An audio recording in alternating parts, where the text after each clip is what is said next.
সাকিব আল হাসান, আমার মনে আছে আমি তখন জনকণ্ঠে, আমি একটা গল্প শুধু আপনাকে বলবো। আমরা তখন বঙ্গবন্ধু জাতীয় স্টেডিয়ামে 2005-এর কোনো এক বিকেল, আমাদের এই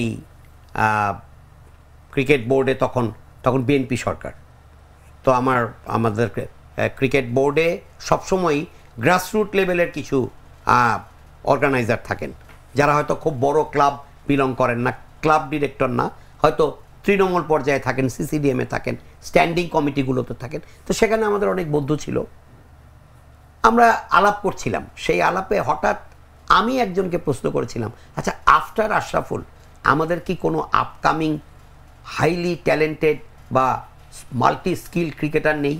তখন কিন্তু আশরাফুল স্টাবলিশড হয়ে গেছেন, 2005-এর শুরুর দিককার কথা সম্ভবত, বা মাঝামাঝি।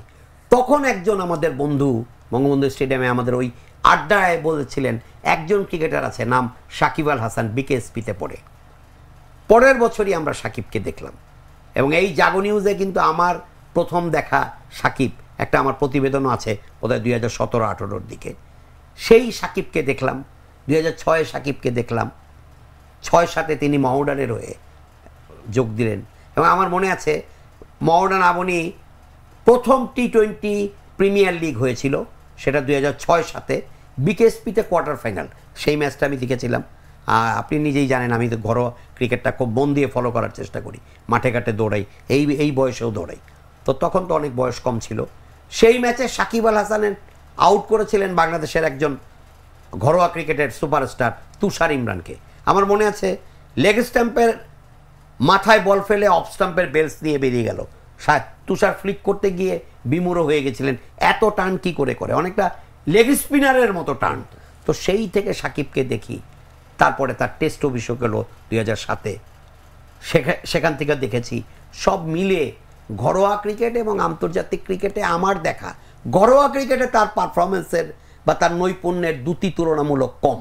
এটাকে যদি আমাকে অ্যাট এ গ্লান্স বলতে বলেন, সাকিব আন্তর্জাতিক ক্রিকেটে যার 4500 রান টেস্টে এবং 242টি উইকেট, যার টি20 এবং ওয়ানডেতে ঈর্ষণীয় পারফরমেন্স, পরিসংখ্যান সেটাই বলে। বাংলাদেশের হয়ে সবচেয়ে বেশি ম্যান অফ দ্য ম্যাচ পাওয়া ক্রিকেটার সাকিব, সবচাইতে ম্যাচ জেতানো পারফরমেন্স সাকিবের ইন অল ফরম্যাটস। আমার মনে হয় 22 গজের পিচে প্রবাবলি বাংলাদেশের স্মার্টেস্ট ক্রিকেটারদের অন্যতম সাকিব। কাজেই এবং 2019 সালের ওয়ার্ল্ড কাপে তার সেই অসাধারণ ব্যাটিং, অস্ট্রেলিয়ার সঙ্গে একটি ম্যাচে 40-র ঘরে আউট হওয়া ছাড়া সব ম্যাচে 50-র ওপরে রান, দুটি শতক, সেটা নিজের চোখে এই জাগো নিউজের পক্ষ থেকে কভার করতে গিয়ে আমি দেখেছি। সেই টুর্নামেন্টে অনেক ভিনদেশি সাংবাদিক, ভারতীয়, পাকিস্তানি, ইভেন ইংলিশ, তারা অকুণ্ঠ প্রশংসা করেছেন। এবং আপনি জানেন, আমাদের দর্শকরাও জানেন, হয়তোবা সাকিবই ম্যান অফ দ্য টুর্নামেন্ট হতে পারতেন, কেন তাকে দেওয়া হয়নি আমি এখনও এটা মনে করতে পারছি না। কারণ আউট অফ 8 ম্যাচের মধ্যে সাকিব কিন্তু 7টাতে 50-র ওপরে করে 2টো সেঞ্চুরি সহ, একটা ম্যাচে শুধু অস্ট্রেলিয়ার সঙ্গে তিনি বিলো 50তে আউট হয়েছেন। অ্যাট দ্যাট সেম টাইম বোধহয় 10 থেকে 11টা উইকেটও ছিল তার। তো এইরকম পারফরমেন্স বাংলাদেশের হয়ে আমরা এশিয়া কাপের যেবার ফাইনাল খেলি সেবারও সাকিব দুর্বার।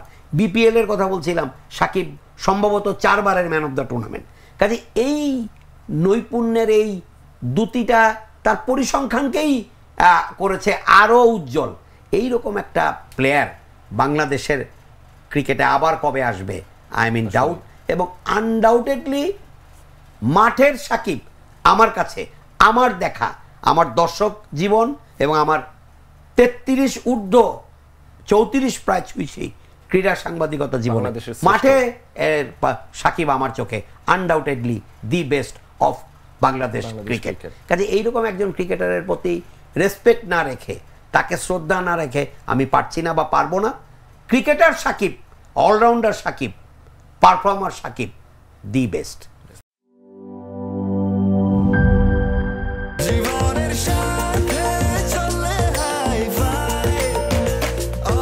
স্বাস্থ্যকর অল টাইম, সব সময় অল টাইম হেলদি লাইফ।